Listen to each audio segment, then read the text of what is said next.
Holy cow. In the last camper video, our old cargo trailer was converted to a mini camper for a trip to Maker Camp in the Catskills of New York. If you missed that build, you might want to check that out. Otherwise, let's pick up where we left off, testing out the camper on the road to Maker Camp. I've been driving for a while now, and I think the camper's pulling even better than before it was converted. It may be the added weight of the air unit and batteries. Trailers always seem more stable in the weight distributions towards the front. Now I've got about 10 hours to go, and I'm sure you don't want to hear me talk that long, so I'll try to get a few road shots and catch up with you when I stop tonight.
Okay, a loud truck just came by and woke me up, and that's a good thing because I fell asleep without giving you an update.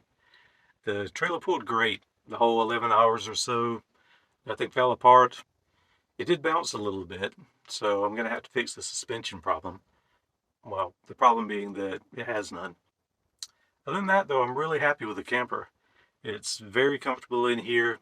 It's probably about 40 degrees Fahrenheit outside, and got my electric blankets about halfway up.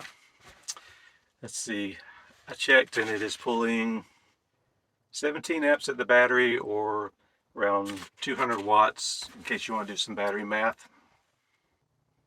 Oh, and I want to hear your ideas about the camper. Let me know what you'd add, what you'd change. I'd really like to hear those suggestions.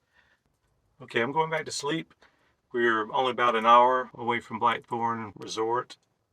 I'm glad to be off the highway and really excited to see what Maker Camp's all about.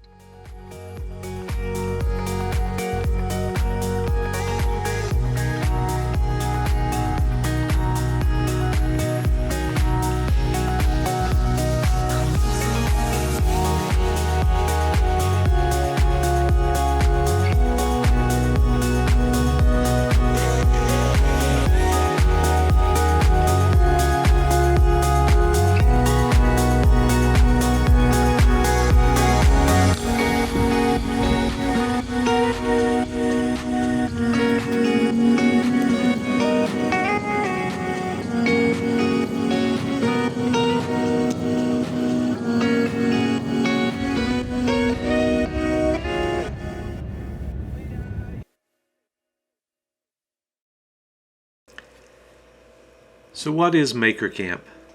Turns out it's a gathering of craftsmen, creators, and, well, makers. There's a full schedule of demonstrations, classes, and companies showing off their products. It's also a place to meet like-minded people and share ideas, though. I'm headed to the blacksmithing tent right now, walking past the Maker Burn 2022 site sponsored by Benzomatic, where it looks like we're torching a bunny, really?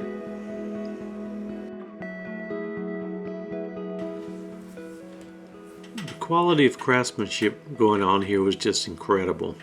I have links to the makers below in the description. I spent a whole lot of time here. There was great hands-on training, and they even had open forge time where you could just go in and do your own thing. It's It's amazing what you're allowed to do when you sign a piece of paper saying it's not their fault if you die. Till now, I've never really thought much about blacksmithing for fabrication. When you think about it though, you're already using heat for annealing and hardening. Why not just add an anvil and be able to quickly shape metal too? I'll definitely be buying an anvil when I get home. Yeah, my neighbors are gonna hate me.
What you do with it, and send me a picture.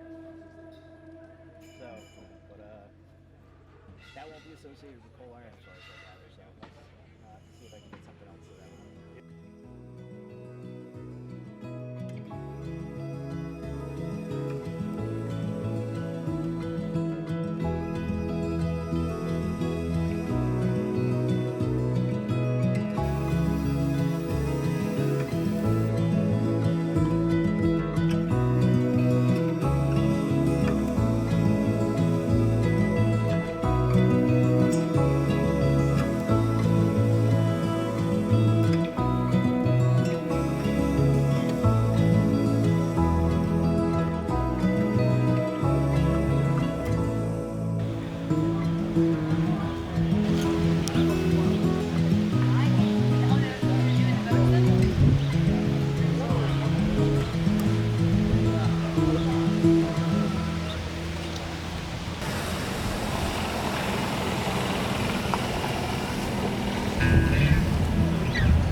I wish I had recorded everything I did and all the cool people that I met.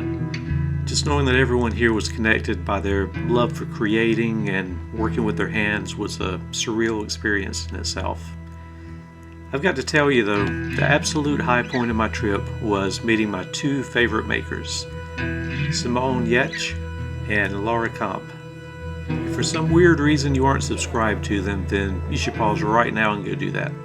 Come back though, because we've got, a wooden rodent to burn.